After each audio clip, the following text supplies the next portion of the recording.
그리스도인은 성령의 인도로 살아가는 자들인 것입니다. 그래서 성령과의 관계가 없는 사람은 진정한 그리스도인이라 하나님의 백성이라 이렇게 말하기가 어렵습니다.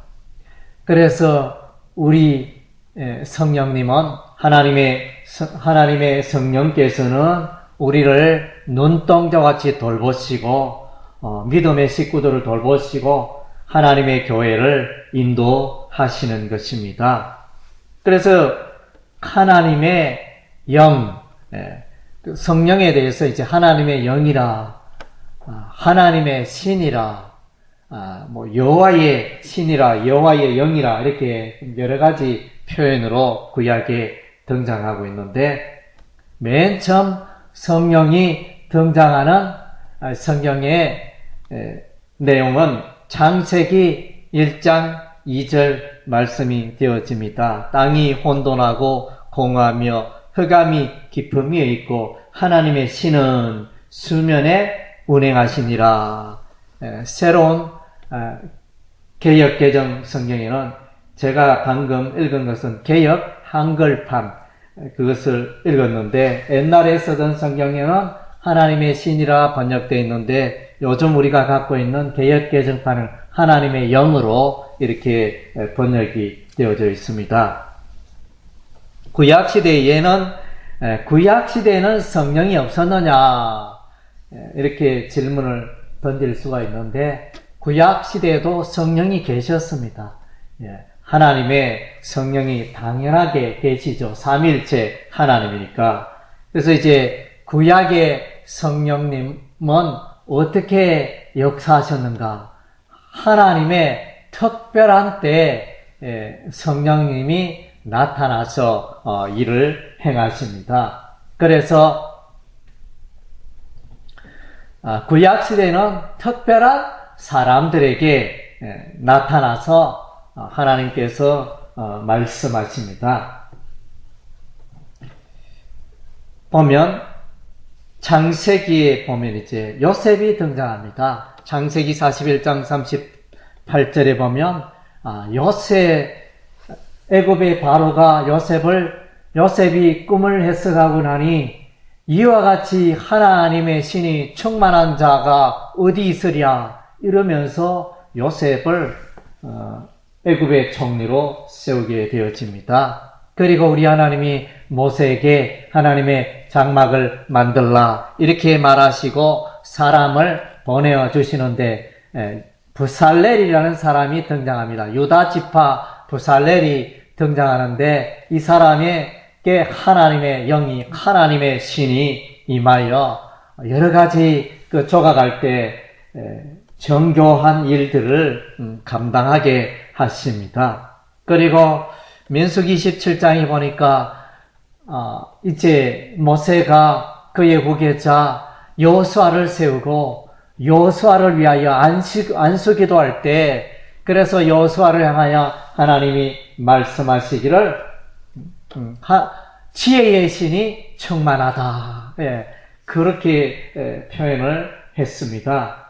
그리고 이제 사무엘이 다윗 왕에게 기름을 부을 때 기름을 붓자마자 하나님의 신이, 하나님의 영이 다윗에게 임하였더라는 그런 표현이 있습니다. 그리고 삼손에게 하나님의 영이 임하는데, 그가 블레셋과 이렇게 다툴 때 이제 결박이 되어져서 블레셋에게 끌려 나오는데, 그 순간에 하나님의 영이 임하니 이 삼손에게 포박된 이 쇠사슬이 풀려지고, 그리고 이제 나귀 턱뼈로 1000명을 죽이는 이런 이제 일이 일어납니다. 그러니까 성령이 임하시면 특별한, 평소에 우리가 할 수 없었던 그런 특별한 일을 합니다. 그래서 삼손은 머리 깎인 삼손이라 그러는데, 하나님의 영이 역사하지 않으니까 아무 일도 할 수 없고 힘도 세지도 않고 보통 사람과 같이 되었던 것입니다. 그리고 요엘 선지자 요엘서 2장에서는 요엘 선지자가 신약 시대에 복음 시대에 성령으로 충만케 되어지고 성령께서 오심으로 교회에 역사하시고 성령께서 각 사람에게 역사하실 것을 말씀해 주고 있습니다. 요엘서 2장 28절 29절에 그 위에 내가 내 신을 만민에게 부어주리니 너희의 자녀들이 장래일을 말할 것이며 너희 늙은이는 꿈을 꾸며 너희 젊은이는 이상을 볼 것이며 그때 내가 또 내 신으로 남종과 여종에게 부어줄 것이며 하나님의 백성들에게 환상이 임하고 예언이 임하고 그래서 하나님의 나라가 일어나고 왕성해지는 이 역사가 성령으로 말미암다는 것입니다. 우리 주 예수께서 이 땅에 오셨습니다. 말씀이 육신이 되어 예수님이 땅에 오시는 건데 예수님의 출생은 보통 사람과 다릅니다. 처녀 마리아의 몸에 예수님이 출생하시는데 예수님이 출생하신 것은 성령의 권능으로 되었다 말씀하셨습니다. 그리고 예수님께서 이제 세례 요한을 만나게 되어집니다. 세례 요한에게 이제는 허락하라 이렇게 말씀하시면서 세례 요한이 예수님에게 세례를 주실 때 하늘이 열리고 하나님의 음성이 들리고 성령이 비둘기같이 예수님에게 임하셨습니다. 예수 그리스도의 공생의 사역의 그 기이한 일들과 기적과 역사와 그 모든 일은 성령님이 협력하심으로 함께하심으로 나타난 일들이었습니다. 그리고 예수님께서 세례 요한에게 세례를 받으시고 이제 회당에 들어가시사 설교를 하실 때 이사야 선지자의 예언의 말씀을 인용합니다. 이사야서 61장에 주의 성령이 내게 임하였다는 그 말씀을 인용하고 있는 것을 봅니다. 그래서 예수 그리스도의 사역은 성령으로 말미암아 이렇게 이루어진 것입니다. 누가복음 4장 1절에는 예수님께서 40일간 금식하시고 마귀와 전투를 하실 때 성령께서 함께 하시고 성령이 인도하시고 성령이 충만하여 이 마귀와 영적 전쟁을 하게 되어지는 것입니다. 그리고 예수님께서 귀신을 몰아낼 때 사단을 몰아낼 때 성령을 힘입어 몰아냈다 그랬습니다. 그리고 이제 예수님께서 죽음을 이기고 부활하셨는데 예수님이 다시 살아난 것은 로마서 8장 11절에 보니까 성령으로 말미암아 죽었던 예수님이 다시 살아났다 이렇게 해석을 하고 있습니다.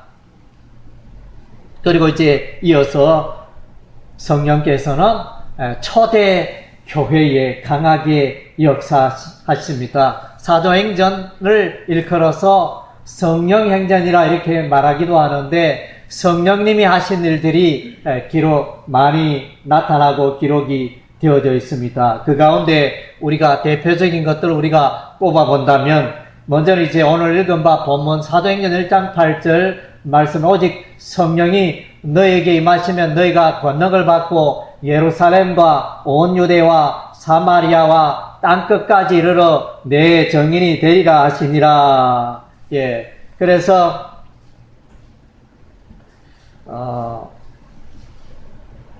예수의 증인되는 이 일은 예수 그리스도의 복음을 전하는 이 일은 이제 성령의 권능으로 하는 일이지 나의 힘으로 나의 지혜로 지식으로 하는 일이 아니다.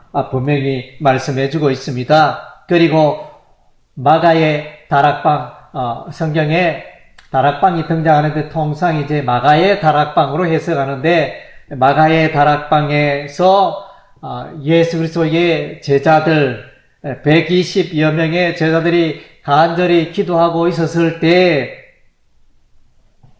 하나님의 성령이 임재합니다. 강림하십니다. 그래서 특별하게 그래서 이제 성령이 오심으로 강하게 구약 시대보다는 차원이 다르게 강하게 왕성하게 성령께서 일을 하십니다.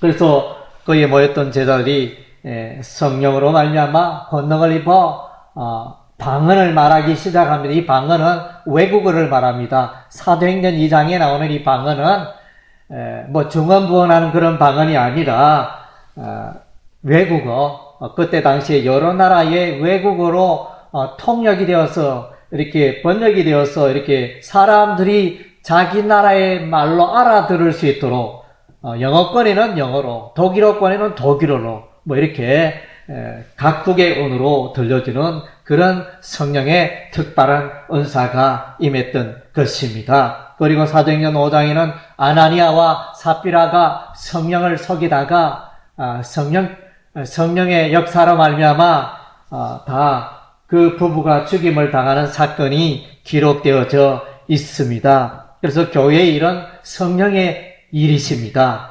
사람들이 일하고 이렇게 하지만 이 교회는 성령께서 주인이 되시고 이끄시는 것입니다. 사도행전 6장 10절에 서대반 집사가 등장합니다. 서대반 집사가 공회 앞에서 성령이 충만하여 예술서를 전가합니다. 사도행전 8장에 빌립이 등장하는데 빌립 집사입니다. 그래서 이 빌립 집사도 이제 기도하는 중에 성령의 인도하심을 쫓아 예루살렘에서 예배를 드리고 에디오피아로 돌아가는 그 에디오피아 내시, 권세 있는 내시를 만나서 그에게 나아가 병거에 올라 복음을 전하여 그에게 세례를 베풀게 되어집니다. 사도행전 10장에는 고넬료 이방인 백부장, 이탈리아 군대 이방인 백부장 고넬료와 그의 가족에게 베드로가 나가서 복음을 전하여 고넬료와 온 가족이 구원을 받는 역사가 일어나게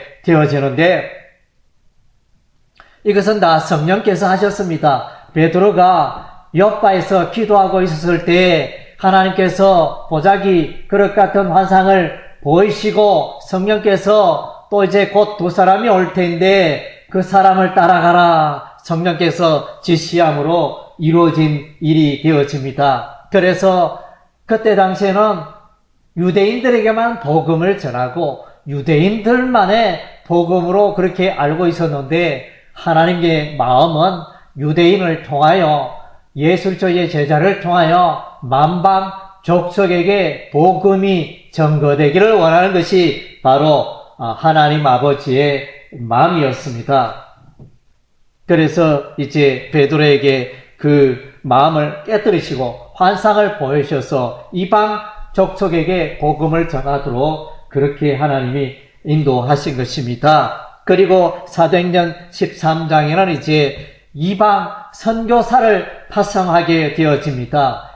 첫째는 신약교회는 예루살렘 교회요, 모교회라 이렇게 말하는데 그리고 이제 그 인근에 안디옥 지역에 안디옥 교회가 생기게 되어집니다. 이방인 지역이 되어지는데 이방인 최초의 이방인 교회라 이렇게 말합니다. 그 안디옥 교회에서 이제 예수 믿는 사람들 성도들이 많아서 선교사를 파송하는데 바나바와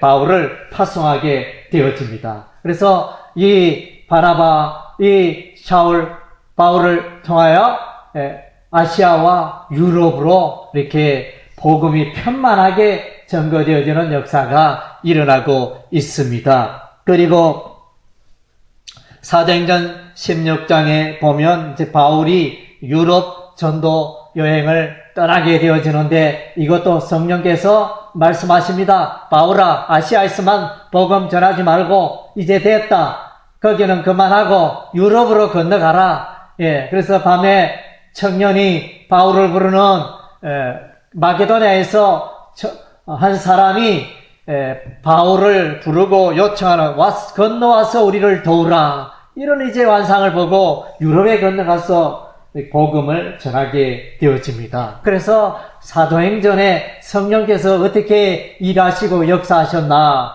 굵직한 일을 제가 소개해 드렸습니다. 그래서 이와 같이 성령께서 사도행전에 역사하신 그 모습들이 잘 기록이 되어져 있습니다. 그러면 오늘날 우리는 이제 이 성령님과 우리가 어떤 관계를 맺고 살아가야 하겠습니까? 성령의 오심은 성령께서는 교회를 돌보시고 교회를 세우시고 초대 교회 운동, 교회 운동의 강력한 주인이 되시고 역사하신 분이 성령님이었습니다. 요한복음 3장 5절에는 이제 성령께서 거듭나게 한다. 그래서 예수 믿지 않는 이방인이 예수와 관계없던 사람들이 하나님의 백성이 되어지는 성령의 거듭나게 하는 역사가 없이는 아무리 그가 교회에 출석해도 아무리 그가 이렇게 종교적인 행위를 할지라도 하나님의 백성이 될 수 없습니다. 성령으로 거듭난 자만이 하나님의 백성이 되는 것입니다. 고린도전서 12장 3절 말씀에 보면 예수 그리스도를 향하여 주님이라 나의 주 나의 하나님이라 고백할 수 있는 것은 성령의 역사라 그랬습니다. 그리고 에베소서 1장 13절에는 성령께서는 너는 내 백성이다. 성령의 인치심이 등장합니다. 성령께서 내 마음속에 들어오심으로 너는 내 것이라 하나님의 것이라 예수의 것이라 인치신다 그랬습니다. 그리고 또 성령께서는 로마서 8장 16절에 하나님의 자녀됨을 증거하십니다. 그래서 성령께서 우리의 삶을 붙드시고 역사하시므로 나는 하나님의 자녀다. 나는 하나님의 백성이다. 이런 이제 사실을 깨닫게 하시고 확신을 심어주신 분이 성령이 되어지시는 것입니다. 그리고 이제 이 성령님은 나의 죄를 고백할 때, 나의 죄를 회개하고 고백할 때 성령님이 내 마음속에 들어오신다. 내주하신다. 그래서 성도라 하며 그의 심령에, 그의 마음속에 하나님의 영 성령이 거하지 않는 자는 성도라, 그리스도인이라 이렇게 말할 수가 없는 것입니다. 그래서 고린도서 3장과 고린도서 6장에 보면 너희가 바울이 고린도 교회를 향하여 너희가 성전인 것과 너희 마음속에 하나님의 영 성령이 거하시는 것을 알지 못하느냐. 이렇게 그래서 이제 예수 믿는 사람들은 우리의 몸이 하나님의 성전이라 이렇게 말씀해 주고 있습니다. 그리고 성령님께서는 그의 백성을 인도하십니다. 로마서 8장 14절에 무릇 하나님의 영으로 인도함을 받는 그들은 곧 하나님의 아들이라. 그래서 이제 예수 믿고 그리스도인이라 하는 자는 늘 성령의 음성에 귀를 기울이고 성령님의 뜻이 무엇일까 인도하노래 자신의 삶을 들여가는 자들인 것입니다. 그리고 성령님은 특별히 일하실 때 늘 진리의 말씀 속에서 역사하십니다.